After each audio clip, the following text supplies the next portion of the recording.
ऐसा कहा जाता है कि जितने भी लोग वृंदावन आते हैं उनमें से सिर्फ 10% लोग ही बरसाना तक पहुंच पाते हैं, और बरसाना भी सिर्फ वही लोग आ पाते हैं जिनको श्री कृष्ण नहीं बल्कि हमारी राधा रानी जी बुलाती है।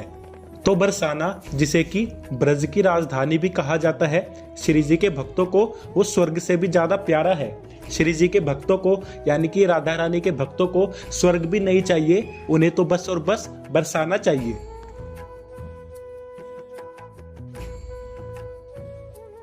अब क्योंकि हमने बरसाना के बारे में इतना कुछ सुन लिया था, तो आपको बताने की जरूरत ही नहीं है कि हम लोगों ने बिहारी जी के दर्शन करने के बाद कहाँ जाने का प्लान बनाया।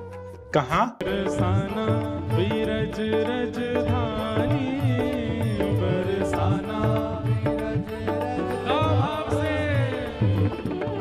जहाँ विराजे राधा, जहाँ विराजे राधा,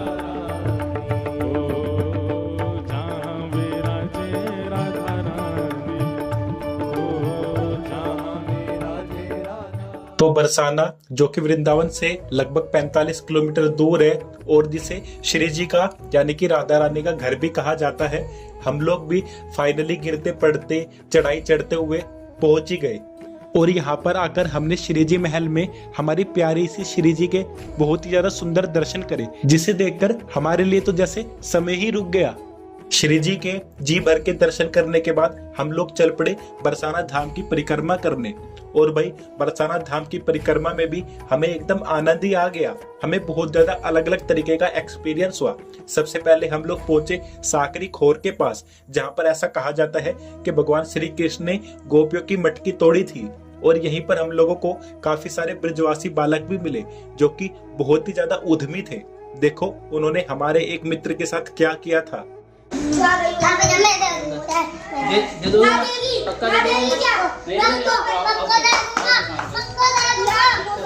आइसक्रीम को क्या देना?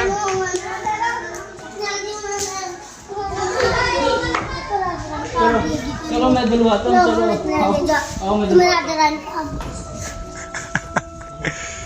तो ये थे ब्रजवासी बालक जिन्हें आज भी श्री कृष्ण और श्री राधा जी का स्वरूप माना जाता है। इसीलिए अगर वो आपके साथ कभी भी ऐसा कुछ मस्ती मजाक करे तो कभी भी आप उनकी बात का बुरा मत मानिएगा, और हमने भी नहीं माना। और इसके बाद हम लोग चल पड़े गहवर वन की तरफ। गहवर वन भी निधिवन जैसा ही एक वन है, जिसमें आज भी ऐसा कहा जाता है कि प्रिय प्रीतम सरकार यानी कि राधा कृष्ण आकर अपनी लीलाएं करते हैं, और यहाँ पर हर समय लीला चलती ही रहती है। खैर, गहवर वन के साथ में ही एक बहुत ही प्यारा सा कुंड है जिसका नाम है गहवर कुंड, और यहाँ पर बहुत ही ज्यादा आनंद आ रहा था। सचमुच वहां पर तो रस बरस रहा था। हर कोई वहां पर बहुत ही ज्यादा खुश था। वहां पर काफी सारे ब्रजवासी बालक भी थे जो कि स्नान कर रहे थे। काफी सारे साधु संत भी थे जो कि श्री जी को पुकार रहे थे। और वहां का मौसम भी इतना ज्यादा खूबसूरत हो गया था कि वहां से जाने का मन ही नहीं कर रहा था, लेकिन फिर भी हम लोगों को वहां से जाना पड़ा। और उसके बाद हम लोगों ने दानगढ़ और मोरकुटी होते हुए अपनी परिक्रमा दोबारा से शुरू कर दी। और तभी बारिश भी एकदम से होने लगी। और भाई, बारिश में तो आप यकीन नहीं करोगे कि बरसाना परिक्रमा कितनी ज्यादा सुंदर लग रही थी। हम लोग बारिश में भीग रहे थे, लेकिन इतना ज्यादा आनंद आ रहा था कि भाई ऐसा मन ही नहीं कर रहा था कि वापस अपने घर जाए। मन कर रहा था यहीं पे श्री जी की शरण में ही रह जाए। बोल राधा वल्लभ लाल की जय। सचमुच बारिश की वो बूंदे हमें ऐसा लग रहा था जैसे श्री जी अपने अधम भक्तों पर अपनी कृपा बरसा रही है। और उसके बाद हमने कुछ समय तक बारिश का आनंद और लिया, और उसके बाद हम लोगों ने अपनी परिक्रमा समाप्त की।